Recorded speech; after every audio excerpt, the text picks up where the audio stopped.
নিজের বুদ্ধিতে ফকির হও, তাও পর বুদ্ধিতে বাচ্চা হতে যেও না। তো আমি দেখি এবার পর বুদ্ধিতে বাচ্চা ফকির হব না বাচ্চা হব আল্লাহ জানে। তো আমি কয়েকটা মুরগির বাচ্চা কিনেছি, আমাদের বাড়ির আশপাশে অনেকে এই মুরগিগুলো পালন করতেছে। তো আমিও তাদের দেখা দেখি মুরগি নিয়েছি, মুরগির বাচ্চা।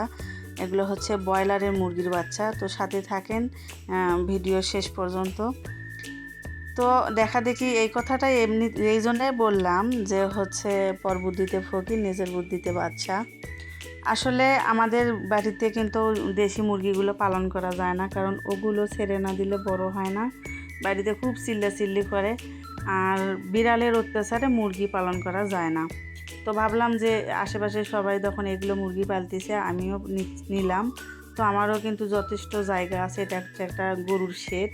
2টা গরু অনায়াসে পালন করা যেত এবং আমরা পালন করেওছিলাম।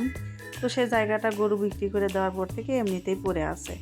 তো ভাবলাম যে এখানে কয়েকটা মুরগি কিনি। তা সবার সাথে পরামর্শ করে দেখে শুনে সবাই বলতেছে হ্যাঁ আপনিও এখানে সুন্দর হবে। তো দেখেন এখানে কিন্তু 26টা বাচ্চা আছে, আর এটা একটা মশারি টাঙিয়ে এই ব্যবস্থাটা করেছি। এর পরবর্তীতে আস্তে আস্তে ধাপ এগোবো, এখানে কি করা যায়, কি সিস্টেম করা যায় অবশ্য আপনাদের সঙ্গে শেয়ার করব। আর আপনারাও অবশ্যই সুন্দর মতামত দিবেন কাজটা কেমন করেছি।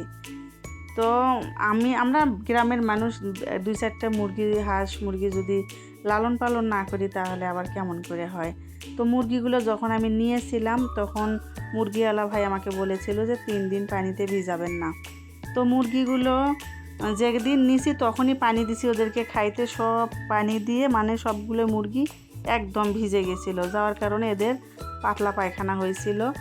তো ইনশাল্লাহ আমি আবার এই যেগুলো মানুষের খাওয়ার ট্যাবলেট মানে আমাশার ট্যাবলেট, সেই ট্যাবলেট গুঁড়ো করে 1 পোয়া পানির মধ্যে ভিজে পানি দিয়ে দিছিলাম। সেই পানিগুলো খেয়ে এখন আলহামদুলিল্লাহ অনেক সুস্থ এবং ভালো আছে।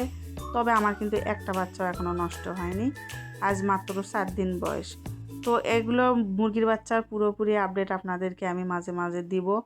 আর আপনাদেরকে যদি ভালো মন্দ কোনো কিছু জানার থাকে অবশ্যই আমাকেও সাজেস্ট করবেন। অনেকেই কিন্তু মুরগি এগুলো পালে, তো আপনারা যারা লালন পালন করেন তারা অবশ্যই সাজেস্ট করবেন যে কী করলে মুরগির বাচ্চাগুলো সুস্থ থাকবে, ভালো থাকবে। তো অনেক শখ করে আশা করে নিয়েছি, আল্লাহ যেন আমার আশাটা পূর্ণ করে। বিক্রি করাটা বড় কথা না, বাড়িতে কিন্তু খাইতেও কম লাগে না। তো আমরা মেয়েরা যদি মহিলারা বাড়িতে বসে থেকে যদি এরকম 20-25টা 30টা করে মুরগির বাচ্চা কিনে পালতে পারি তো অনেকটাই ভালো না, সময়ও কাটে। আর এগুলো জিনিস কিন্তু সব খুব শৌখিন, আমার কাছে খুব শখের জিনিস, আমার কাছে খুবই ভালো লাগে।